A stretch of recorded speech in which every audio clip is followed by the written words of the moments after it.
अस्सलाम वालेकुम दोस्तों। रमज़ान का महीना सिर्फ भूख और प्यास का नाम नहीं, ये महीना है रूह की सफाई का, मगफरत का और अल्लाह से कुर्बत का। आज का मेरा दिन भी कुछ ऐसा ही था, सिंपल लेकिन बरकत से भरा हुआ। रोज़ा रखने के बाद कुछ देर आराम किया और फिर दोबारा काम का आगाज़ घर की सफाई से किया। जब मैं झाड़ू लगा रही थी और चीज़ें सेट कर रही थी, दिल में एक अजीब सा एहसास था। मुझे लगा जैसे मैं सिर्फ घर नहीं, अपने दिल को भी साफ कर रही हूँ। रमज़ान हमें यही तो सिखाता है, ज़ाहिरी सफाई के साथ साथ बातनी सफाई भी। कुरान पाक में अल्लाह फरमाता है, बेशक अल्लाह के जिक्र से ही दिलों को सुकून मिलता है, और वाकई ही जब जुबान पर जिक्र हो तो काम भी इबादत बन जाते हैं। खैर, मैंने सफाई की, साथ साथ चीज़ों को ऑर्गेनाइज किया, डस्टिंग की। पता नहीं मेरे साथ ऐसा क्यों होता है, जब तक घर साफ ना हो, चीज़ें ऑर्गेनाइज ना हो, मुझे सुकून ही नहीं आता। क्या आप सबके साथ भी ऐसा होता है? सफाई करते करते और घर के छोटे मोटे काम ख़त्म करते करते किचन में जाने का टाइम आ गया।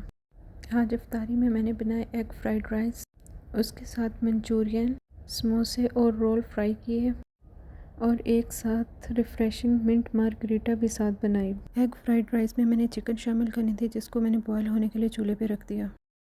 इस चिकन में ब्लैक पेपर, नमक, थोड़ा सा सोया सॉस, थोड़ा सा विनेगर, ऑरिगेनो, चाइनीज़ सॉल्ट डालकर मैंने चिकन को बॉईल होने के लिए रख दिया। इसके साथ साथ मैंने मंचूरियन के लिए चिकन को भी मैरिनेट करके रख दिया। उसमें ब्लैक पेपर, सोया सॉस, नमक, कॉर्नफ्लोर डाल के अच्छे से मिक्स करके इसको मैंने रख दिया, और साथ ही मैंने जल्दी जल्दी सब्जियों की कटिंग जो है वो स्टार्ट कर दी। किचन में खड़े खड़े जब मैं ये सब बना रही थी, दिल में शुक्र का एहसास था, हर चीज़ में बरकत महसूस हो रही थी।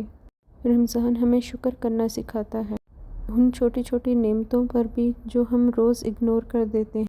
शिमला मिर्च, गाजर, बंद गोभी, प्याज सबको मैंने काट लिया है। सब्जियों को काटने से पहले मैंने पानी बॉयल होने के लिए रख दिया था, उसमें चावल शामिल किए और 1 चम्मच नमक शामिल करके मैंने इनको बॉयल होने के लिए रख दिया। साथ ही मैंने मंचूरियन बनाने के लिए टमाटर और प्याज भी चूल्हे पर रख दिए थे। चिकन बॉयल हो गई थी, उसको मैंने निकाल ली। एक बाउल में अंडे डाल के अच्छे से फेंट लिया, उसमें ब्लैक पेपर और नमक शामिल किया। इससे अंडों में एक अच्छा सा टेस्ट आ जाता है। साथ साथ मैंने मिंट मार्गरीटा की तैयारी भी स्टार्ट कर दी थी। ये मेरे लेमन क्यूब्स थे, ये मिंट क्यूब था। अगर आपने मेरी रमज़ान प्रेप वीडियोस देखी होंगी तो आपको अंदाज़ा होगा कि मैंने लेमन और मिंट जो है ये पहले से ही फ्रीज़ करके रख लिए थे। इनसे काम बहुत ज़्यादा आसान हो जाता है।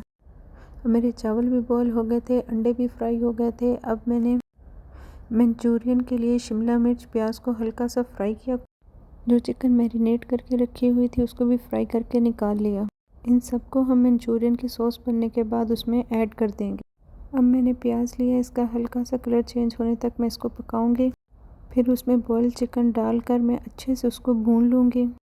चिकन को भूनने के बाद सब्जियां जो मैंने काट के रखी थी वो भी एक एक करके इसमें शामिल कर दूँ और अच्छे से जो है वो इनको फ्राई कर लूँगी।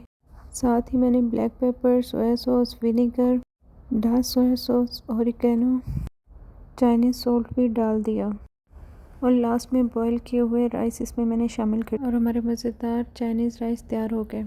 मंचूरियन के सॉस में कॉर्नफ्लोर पानी में मिक्स करके शामिल कर दिया, बाकी स्पाइसेस भी ऐड कर, फ्राई की हुई चिकन, शिमला मिर्च और प्याज भी शामिल कर दी। फिर वो खूबसूरत लम्हे आ गए, अजान की आवाज़ और दुआ के लिए उठे हुए हाथ। हमारे प्यारे नबी हज़रत मोहम्मद सल्लल्लाहु अलैहि वसल्लम ने फरमाया, रोज़ादार के लिए 2 खुशियाँ हैं, एक जब वो इफ्तार करता है और दूसरी जब वो अपने रब से मिलेगा। रोज़ा खोलने के बाद मैं कुछ देर बैठी और मैंने एक ऑरेंज खाया, और फिर मैं तरावी की नमाज के लिए तैयार होने लगी। हमारी बिल्डिंग के लास्ट फ्लोर पर तरावी का इंतज़ाम, मेल्स और फीमेल्स के लिए अलग अलग जगह बनी हुई है। जब मैं वहाँ पहुँचती हूँ तो माहौल ही अलग होता है, सुकून, रोशनी और कुरान की तिलावत की आवाज़। सब सफ़ों में खड़े होते हैं, कोई अमीर नहीं, कोई गरीब नहीं, सब सिर्फ अल्लाह के बंदे। रमज़ान की रातों का सुकून सच में लफ्ज़ों में बयान नहीं हो सकता। रसूलुल्लाह सल्लल्लाहु अलैहि वसल्लम फरमाते हैं, जो शख्स ईमान के साथ सुबह की नीयत से रमज़ान की रातों में क़याम करें, उसके पिछले गुनाह माफ़ कर दिए जाते हैं। कभी तिलावत सुनकर आंखों से आंसू निकल आते हैं, कभी अपने गुनाह याद आते हैं और कभी सजदे में जाकर दिल हल्का हो जाता है। सजदा यहाँ बंदा अपने रब के सबसे ज़्यादा करीब होता है, इसलिए रमज़ान की रातों को ज़ाया न और अपने रब से बात करें। अल्लाह पाक हम सबको रमज़ान का हक अदा करने की तौफीक अता करे, आमीन। अगर आपको मेरा रमज़ान कंटेंट पसंद आए तो लाइक, शेयर, सब्सक्राइब ज़रूर कर दें।